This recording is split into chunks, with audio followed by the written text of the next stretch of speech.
And I work on a 6-state region that includes Virginia and other southeastern states, North Carolina, South Carolina, Alabama, Tennessee, and Georgia. And in the southeast, we're certainly seeing this, but I'd say in other areas of the country, we're seeing it more. But the energy landscape is shifting tremendously. And part of that shift is really because the benefits and the promise of clean energy technologies are really beginning to be fully realized. These are technologies like wind and solar and energy efficiency, and they're really driving a new economic opportunity across the country. We heard Secretary Jones briefly mention that about 6% of our energy mix here in Virginia is supplied by renewable energy resources, but less than a fraction of 1% of that comes from wind and solar resources. And we certainly hear a lot about renewable technologies as though they're emerging or new technologies. But the truth is that these technologies are a significant part of economic growth in many other parts of the country. I have a couple of facts on these renewable technologies that are a bit surprising when you think about the level at which we have developed wind and solar in Virginia, which certainly those resources make up a small percentage of our resource mix at this point. Right now, the solar industry employs more individuals than the entire centuries-old coal mining industry. There's over 120,000 people nationwide who work in the solar industry. And just in Virginia alone, over 60% of our solar installations have come in the last year. So it's a rapidly growing industry. There's a lot of potential and a lot of promise.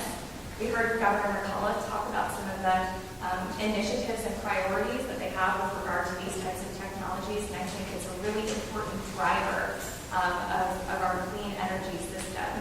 On the wind side, wind composed of the largest share of the new generation last year, beating out even natural gas. So we certainly hear a lot about natural gas as driving our energy sector, and that certainly is the case, but these renewable resources are increasingly making up a much greater share. And of course, when you build a wind resource or a solar resource, you don't have to pay fuel prices. We know that natural gas prices are historically volatile. While they're low right now, that's not necessarily going to be the case in the foreseeable future. And so we have to have an energy system that's diversified. These wind and solar resources can provide a very significant hedge against fluctuating natural gas prices, which I think is a really important attribute. Looking around this room, I see a lot of folks wearing stickers that say clean energy equals Virginia jobs and healthy families. And I think that that's an additional promise of these renewable energy technologies. Certainly the job creation potential. We heard Governor McCullough say that Virginia is not a leader at this point in clean energy jobs and in clean energy growth, and that's true. I see it even in my work in my 6-state southeastern region that we're falling behind some of those states.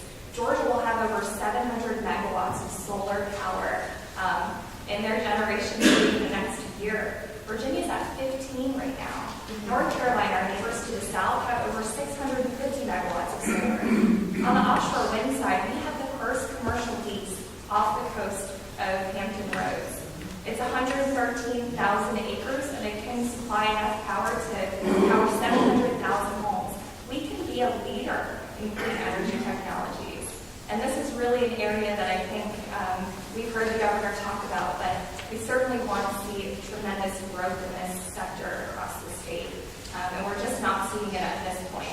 Cynthia, I'm sure, will talk a bit more about the energy efficiency improvements that we can make across the Commonwealth.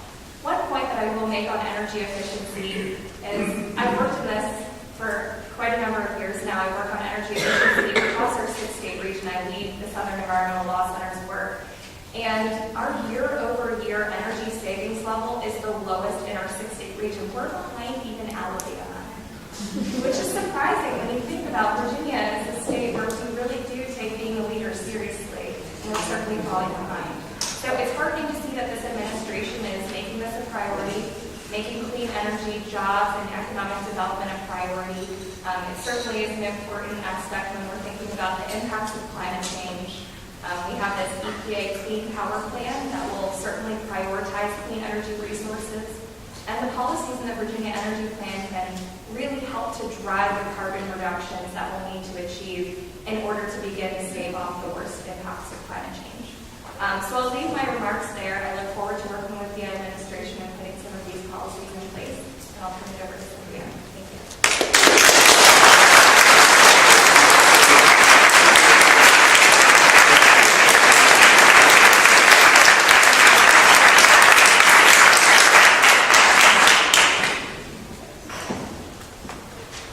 Good morning, everyone. And a special thank you to the administration for inviting me to participate on this panel. As chair of the Virginia Energy Efficiency Council, I will tell you that a real conversation on Virginia's energy portfolio that includes the unsung hero of energy efficiency is a long time coming in our state.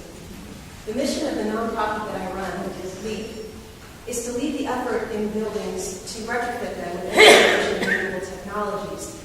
And at LEAP, we like to say that we're building a virtual power plant where we create megawatts with an N instead of megawatts with an M. Our power plant isn't subject to a slew of environmental or statutory regulations, and so we've already begun constructing it. And our power plant is creating jobs right now. Jobs today, jobs tomorrow, and jobs next week. Energy Efficiency's power plant workers are your neighbors. They are the contractors that air seal buildings and add insulation. They replace aging equipment and install better lighting. These power plant workers correct ventilation issues that exacerbate health issues like allergies and asthma. And they make our homes more affordable. They lower operating costs for our businesses and protect taxpayers from paying for energy wasted in government buildings. Virginia is a capacity-short state, which simply put means that our supply has not kept up with our demand. And as a result, utilities are tasked with building more power plants because they have to keep the lights on. Our population is growing, we continue to construct more buildings, and the number of gadgets that we put into these buildings is also increasing. So the new power has to come from somewhere. Now, a quick physics refresher for those of you like myself who are decades out of elementary school. Coal-fired power plants implement 4 energy conversions in order to generate an electron through the grid. And then we have line losses that come with stepping up and stepping down the amperage as a part of that current flow. And by the time that CFL in your dining room lights up, only 5% of the original energy content from that hunk of coal is currently in use. So a little bit of energy saved at home makes a big difference in terms of the amount of energy that makes it or goes into the system. Energy efficiency is in fact the original distributed energy resource when we frame the discussion from a capacity perspective. How do we create energy efficiency as a commodity, as a supply-side resource? And what does that mean, really? If we know that our needs for energy is increasing, that we must build new plants in order to meet the demands of tomorrow, then energy efficiency is just another way to meet that demand. If we need less, then we can build less. Many of us here are familiar with the multitude of benefits that come from energy efficiency, but let's just take a moment to reiterate them.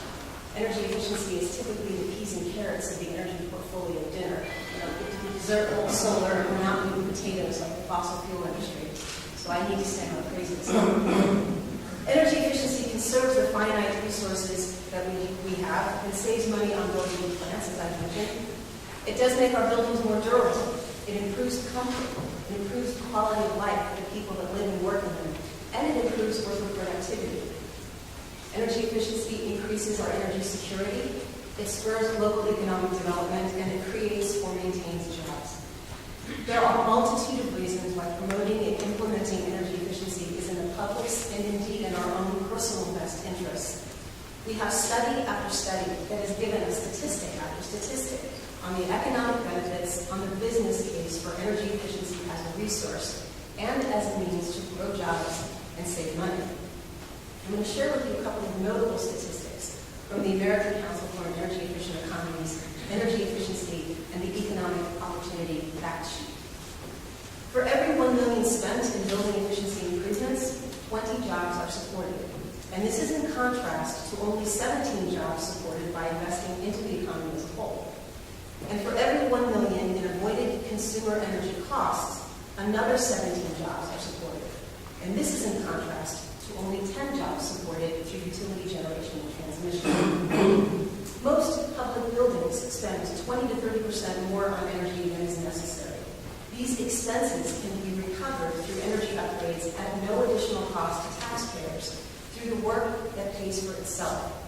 It's estimated that there are over $1 billion in self-paying energy efficiency projects in our public buildings alone, which could be a huge boon to the Commonwealth's economy, creating jobs and spurring workforce development.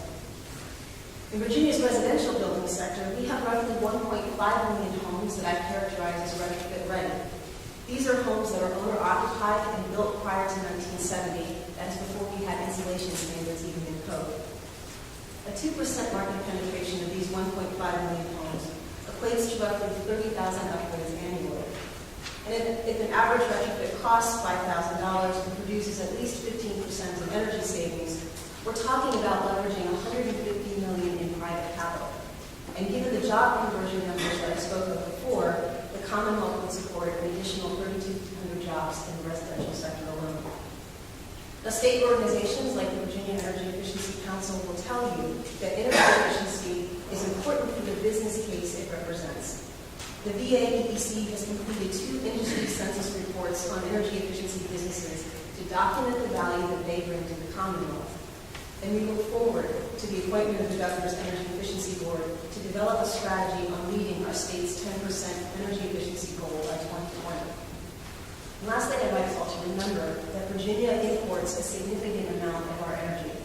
Ultimately, energy efficiency is about keeping Virginia dollars in Virginia and not sending them out of state to support someone else's investment.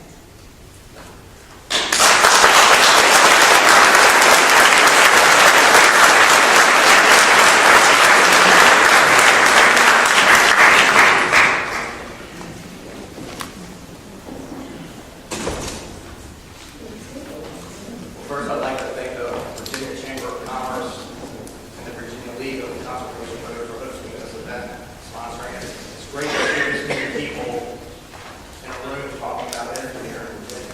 It's fantastic. And of course, thanks to the Governor's administration for their leadership and efforts on the energy plan.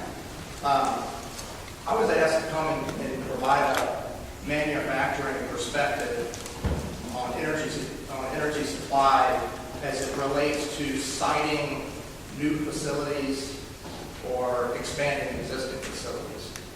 And there's 3 basic questions we ask ourselves when trying to make that determination from an energy supply perspective. The first one is, where will I get my energy?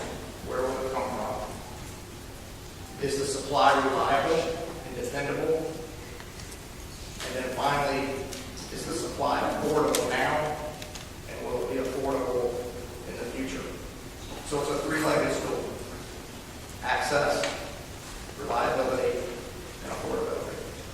I'm going to try to address those 3. So from an access perspective, I think it's been brought up several times today. A robust energy infrastructure facilitates access to energy supplies for new and growing businesses. Site development costs themselves are lower if the infrastructure already exists, and continued operating costs are lower if the infrastructure already exists. The second leg is reliability. Typically, manufacturing operates on a 24/7 or 24/5 schedule. So continued supply of energy, reliable supply of energy is critical to continued operation. When we are looking at siting a facility, we ask ourselves some questions. We evaluate the reliability. We ask, is there a proven track record of uninterrupted supply? Or are there risk mitigation strategies put in place to ensure or to minimize interruptions? We also ask about capacity. Does the energy supply chain have adequate capacity to serve my needs now and in the future?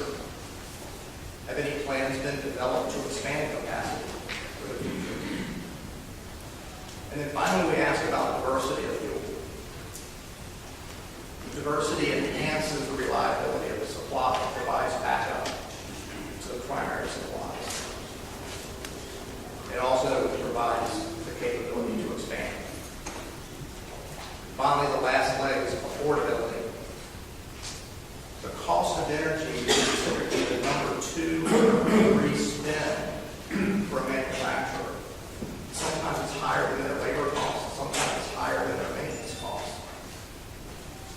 So the cost of energy impacts the bottom line significantly. It impacts our ability to be competitive in the global marketplace.